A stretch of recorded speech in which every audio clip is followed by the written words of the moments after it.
Hello friend समस्त मोर नमस्कार जय जगन्नाथ। चलतु शरीर कलाजाई अच्छी ना नहीं शुभ कि अशुभ ता विषय आम जाना।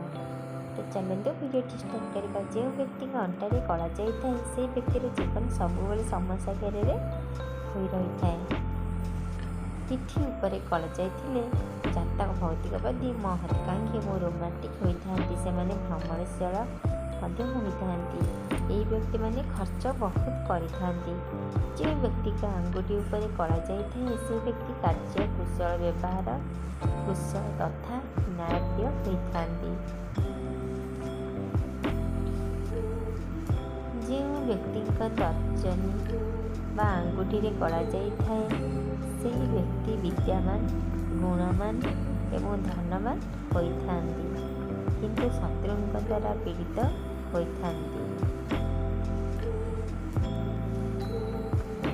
जो व्यक्ति मझी आंगुठी कला जाए से व्यक्ति उत्तम फलदायी होती। यही व्यक्ति सुखी होती एवं तांका जीवन शांतिपूर्ण होता है। बाम हाथ में कला जाए से व्यक्ति खर्चित स्वभाव तथा बाम हाथ में ऊपर भागे कला जाए से व्यक्ति कंजूस होती।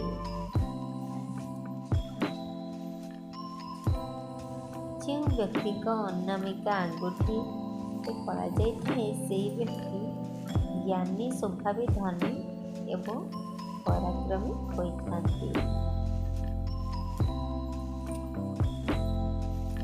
कनिष्ठ आंगुठी पर कला जाए से व्यक्ति संपत्तिवान होती, किंतु जीवनटा दुखमय होता है।